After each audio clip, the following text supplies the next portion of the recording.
Jack Mercer had spent half his life driving that same forest road. Every day the same routine. Up at 7. Out of the yard by 8:30. First haul at 9. Logs from the cutting site. 40 miles down an old 2-lane road laid by prison labor half a century ago. The asphalt was cracked, swallowed by time. The truck rattled like an old dog shaking off rain. Jack knew every bump, every turn, every tree that leaned toward the ditch. The woods of northern Maine never changed, only grew darker, denser, quieter. Mile after mile, pines and firs flashed past. Now and then a birch with yellow leaves broke the green. October was almost done. The air smelled of snow. At mile 37 stood a boarded-up shack, an old road warden's hut, abandoned since the 60s. At mile 42, a half-rusted sign read, Concord 55 miles. That day everything was ordinary. The heavy truck hummed along, the radio dead silent. Up here, signals drowned in the treetops. Then, at mile 35, Jack saw them. A woman and a child standing by the shoulder. The woman's arm raised.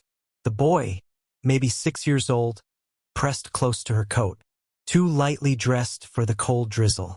Jack eased down on the brakes. The truck groaned and came to a slow stop. He leaned forward, squinting through the wipers. Nobody there, just wet asphalt, trembling pines, and rain tapping on the hood. No footprints, no broken grass, nothing. Jack rubbed the back of his neck. He'd had tired eyes before, but never anything that vivid. He remembered the woman's gray coat, the faded scarf, the kid's big eyes.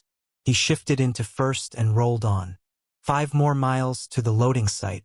Maybe, he thought, on the way back he'd stop just to check. The logging crew was already hard at work. Chainsaws screamed. Trees cracked and fell. Steam rose from wet bark. Rick, the foreman, waved him over.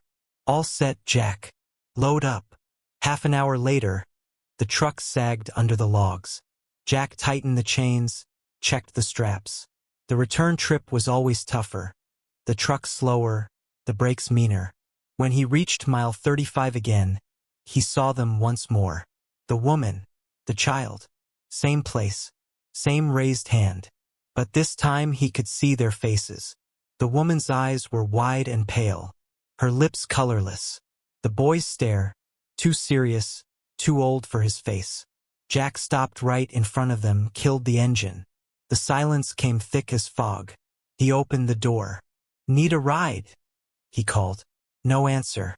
The woman didn't move. The boy stood still, staring. You hear me? Still nothing. Jack climbed down, boots splashing in puddles. You'll freeze out here. Get in. He took 3 steps toward them, and they were gone. Gone. Just empty air and the hiss of rain. Jack froze. His pulse hammered in his throat. He looked at the ground. No prints. No sign of them at all. Hands trembling. He climbed back into the cab. You're losing it, old man, he thought. But every detail stayed sharp. The coat buttons, the shoelaces, the raindrops on their faces. He drove the rest of the way in silence. No radio, no thoughts, just the road. At the yard, he unloaded and went straight to the garage. Tom Riley, the mechanic, was bent over an engine, swearing under his breath. When he saw Jack, he wiped his hands on a rag. What's with the look? Truck acting up? No, truck's fine. Jack sat on a stool. Tom, you've been here a long time, right? Too long. Why? Mile 35. Anything used to be there? A town, a house? Tom frowned. Mile 35? Nah, just woods and swamp. Why? Jack shrugged. Curiosity. Tom's gaze lingered. You saw him, didn't you? Jack blinked. Saw who? The woman and the kid. Jack froze. How do you know about that? Tom lit a cigarette, the smoke curling in the yellow light. You're not the first. Every driver who's been out there long enough sees them sooner or later. They wave you down, but when you stop, poof, gone. Jack swallowed. Who are they? Tom took a drag. Hell if I know. Old-timers say a bus with evacuees went off the road there. During the war, maybe. Sank in the bog. Never found a soul. Since then, they show up sometimes. Jack stared at the floor. Tom flicked ash. Not everyone sees them, though. Some drive that road 20 years and nothing. Others see 'em first week. Jack stood. Ghost stories. Tom smirked. Sure. But tomorrow you'll drive that same road. And the next day too. That night Jack didn't sleep. Dreamed of the road. Of rain. Of two silhouettes in the mist. His wife found him at dawn, pale and restless. Stay home today, she said softly. He shook his head. Can't. Gotta work. The morning was clear, sunlight weak and cold. The birches shone yellow. Mile 35 came and went. Empty. Jack exhaled. All in your head, he thought. But in the mirror, for just a second, the tree seemed to move, as if the woods were watching him drive away. A few days passed. Everything went back to routine. The truck, the forest, the rain. Ordinary. But the next Monday, when Jack hit mile 35 again, something felt different. The air was heavier, the silence thicker, as if the fog itself was holding its breath. That day he saw nothing, but the road no longer felt empty. On Tuesday they were back. The woman, the boy, same place, same gesture. She raised her hand, and the boy pressed against her side. The drizzle blurred their outlines. Jack didn't stop. He gripped the wheel, eyes fixed ahead, knuckles white. When he passed, he felt them watching. And in the mirror, he could have sworn. The woman turned her head. From then on, they were always there. Every morning, every evening. Same spot, still as statues. He tried to ignore them, told himself it was fatigue, nerves, guilt, anything but real. But every time he approached that curve, his chest tightened. Nights got worse. He dreamed of them, the rain falling, the boy stretching his small hands toward him, the woman's mouth opening, no sound, only silence shaped like words. He woke soaked in sweat, heart pounding. His wife would stir beside him. You were talking in your sleep again, she whispered one morning. What was I saying? Something about the road, about passengers. Jack didn't answer. He didn't have to. Friday, during the lunch break, he joined two old men who used to work the same line. Joe and Wallace, gray-haired loggers who still hung around the yard, living on coffee and stories. Hey, fellas, Jack began quietly. Ever heard about strange things out on Route 17? Around mile 35. Joe looked up from his thermos. What kind of strange? People. Standing on the shoulder. A woman. A kid. Wallace's eyes flickered. He set his cup down slow. You mean the ones from the swamp? Jack froze. The swamp? Yeah. Back in 42. A bus went off the road down there. Full of evacuees, women, kids, wounded soldiers. Driver fell asleep. Straight into the bog. Joe nodded. They tried to haul it out. Never could. Mud swallowed it whole. 12 people. Wallace took a breath. Since then, sometimes folks see him. Not everyone. Just a few. The ones who notice things they shouldn't. What do they want? Jack asked. To get home, Wallace said simply. They were on their way to Portland. Never made it. The wind scraped across the roof. Nobody spoke for a long time. The next morning, before dawn, Jack left early. The world was steel gray. Frost bit at the edges of the windshield. The forest stood motionless, heavy with fog. When he reached mile 35, he braked. They were there. But not just the woman and the boy. A few yards behind them, an old man. And farther still, two more shapes. All still. All staring in the same direction. Jack's stomach twisted. He shut off the engine and stepped out. Snow crunched under his boots. The air smelled of iron and stagnant water. Hey! He shouted. Who are you? No answer. only the soft hiss of falling flakes. Then the woman took a step forward, and the boy followed. Dark water began dripping from their sleeves. Thick, slow, reeking of mud. Jack backed up. Jesus! The woman raised her head. Her lips moved. A wet, gurgling voice seeped out. Take us! The sound bubbled, as if coming from underwater. To Portland, please. Jack ran. Hands shaking, he fumbled the door open, twisted the key. The engine coughed, stalled, caught. Behind him he heard footsteps. Heavy, sucking at the mud. Don't leave! He slammed the truck into gear and floored it. In the mirror, the headlights lit the two figures one last time. They stood there, motionless, water dripping off them, forming dark puddles on the asphalt. That night, Jack didn't speak a word. His wife tried, gave up. He sat by the window, staring into the rain. Jack, she finally said. You saw them again, didn't you?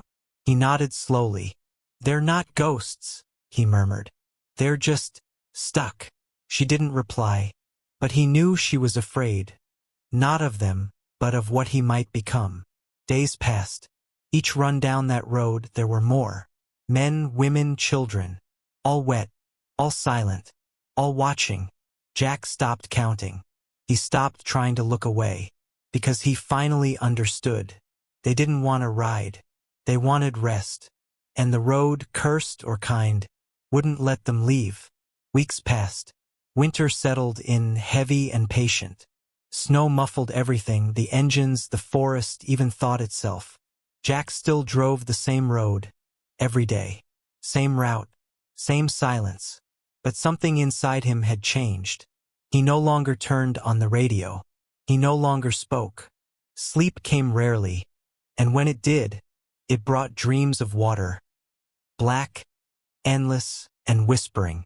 And always that voice. We didn't make it. One morning, in mid-February, the sky was a dull sheet of iron. Snow fell in soft, relentless flakes. The world felt half asleep. Jack left before sunrise. The truck growled down the mountain road, headlights cutting through a thick fog. At mile 32, something emerged from the whiteness. A shadow, large, motionless. He hit the brakes. The truck slid a few feet and stopped. In front of him stood an old bus. Paint faded, windows frosted over, steam leaking from the hood. The headlights flickered weakly, like eyes about to close. Inside, movement, shapes. Jack stepped out, heart hammering. The air bit like glass. A man in a worn uniform appeared at the door. His face pale, eyes hollow. Can you help us? He asked quietly. Radiators shot. We won't make it to Portland. Jack stared. The bus looked decades old, from another time entirely. Through the fogged glass, he could make out women in scarves, men in wool coats, children pressed against the windows. Their clothes damp, their breath ghosting the glass. What year is it? Jack asked. The man frowned. 42. Why? Jack took a step back. Dear God. Behind the driver, a woman appeared. Gray coat, pale face, the same woman. And beside her, the boy. You'll take us? She said softly. Her voice sounded human and not at the same time, as if spoken through water. I can't, Jack whispered. Inside the bus, murmurs rose. Someone began to cry. A child's small hand wiped at the glass, leaving a clear circle. Jack's voice trembled. Listen to me. The war's over. Long over. You never made it to Portland. You drowned here. The driver blinked, confused. What are you saying? The bus, it slid into the swamp. You've been gone for 40 years. Silence. No one moved. The fog hung still, heavy as breath. Then, slowly, the woman's expression changed. Her lips parted. I remember, she whispered. I was holding his hand. Other voices joined her, faint, fragile. Snatches of memory surfacing from dark water. The driver sat down on the step, burying his face in his hands. I didn't save them. Jack stepped closer. You tried. It wasn't your fault. The storm, the night. It took everyone. The little boy came forward, looking up at Jack. His eyes were calm now. What do we do? He asked. Jack knelt. Rest, he said softly. You don't have to keep going. The road ends here. The boy nodded, serious. Okay, we'll wait. Something changed in the air. A warmth, faint but real. The fog began to glow with a pale golden light. The noise of the forest faded. One by one, the passengers started to fade, turning transparent, like smoke caught in sunlight. The woman smiled faintly. Thank you, she said. Then she was gone. The driver lifted his head. For a second, his face looked young again. He tipped his hat to Jack and vanished. The bus lingered the longest, its metal frame flickering between worlds, the sound of an old engine echoing once, twice, then silence. Only snow falling on an empty road. That evening, Jack came back to the yard lighter than he'd felt in years. Rick noticed it first. You look different, he said. Jack smiled faintly. Guess I finally finished a job. Tom met him later in the garage. What did you do, Jack? Let something go, he answered. Something that wasn't mine to carry. Tom grinned. Whatever it was. Looks like it worked. Jack laughed quietly. Sometimes, he said, you just have to drive people all the way home. That night, Jack dreamed again of the road. But this time it was empty. No fog. No faces. Just the sound of the wind through the pines. And faintly, almost too soft to hear, a voice whispering, thank you. Winter melted away slow. The snow turned to mud. The forest dripped, alive again. And the road, once haunted by whispers, now lay still beneath the pale spring sun. Jack Mercer still worked at the yard, but he didn't drive much anymore. He spent more time helping Tom in the garage, fixing engines, drinking burnt coffee, talking about everything except the road. When someone mentioned mile 35, Jack only smiled and said nothing. One March morning, a new kid showed up, young, sharp, all confidence and caffeine. Name was Danny Reeves. Fresh license, eager hands. Hey, Jack, he said, checking the oil on one of the rigs. You're the guy who knows this route, right? Jack nodded. Then give me a few pointers, man. They say there's a slope that eats breaks out there. Jack studied him, that restless fire in his eyes. You'll be fine, he said. Just, when you hit mile 35, keep your eyes on the road. Danny laughed. Why? You got ghosts or something? Jack didn't laugh back. Just respect the road, he said quietly. That's all. That night, the first snow in weeks fell soft, barely there, like ash. By dawn it was gone. But Danny didn't come back. The radio crackled through the night, static and silence. By midnight, Tom frowned. He's not answering. They waited. At dawn, a search truck went out. They found Danny's rig on mile 35, headlights still on, engine running, driver's door wide open. No Danny, just tracks leading off toward the trees, and a scrap of gray fabric caught on a branch, wet with dew. Tom looked at Jack, who stood beside the truck without a word. Not again, Tom muttered. Jack didn't answer. His eyes were fixed on the mist beyond the treeline. The forest was breathing slow and deep. They never found him. The sheriff said he must have slipped into the bog. Bad visibility, bad luck. The kind of story that made sense on paper. But the men who worked that road, they didn't believe it. They didn't talk about it either. They just drove a little faster past mile 35. Jack stopped driving altogether, stayed in the shop, fixed engines, smoked, listened to the wind through the tin roof. And every so often he'd walk up that road alone, stand by the trees, wait. Sometimes, if the fog was thin and the morning still enough, he thought he heard laughter, faint and far away. Children's laughter. One morning in April, Sunlight spilled through the pines. The road shimmered with melted frost. Jack lit a cigarette and smiled. For the first time in months, the road felt empty. Not quiet, empty. And in that emptiness, there was peace. That night, as he sat in the shop eating dinner with Tom, the old radio in the corner flickered to life. Static. Then a child's voice. Soft. Clear. "Thank you, Mr. Jack." The sound faded. The room went still. Tom looked up, startled. "Did you hear that?" Jack smiled faintly. Didn't answer. Just looked toward the north window, where the road vanished into the trees. Somewhere out there, beyond the dark pines, the ghosts had finally found their way home. And the road at last was quiet. Spring came for real this time. The forest bloomed. Rivers broke free from ice. And the road, once heavy with ghosts, was just a road again. Truckers still drive that way, the old route through the pines. Sometimes, they say they feel something strange at mile 35. Not fear, just a chill. Like the world takes a breath and forgets to let it out. They don't stop. They don't look around. They just keep driving, engines humming through the silence. Back at the yard, Jack Mercer still works in the garage.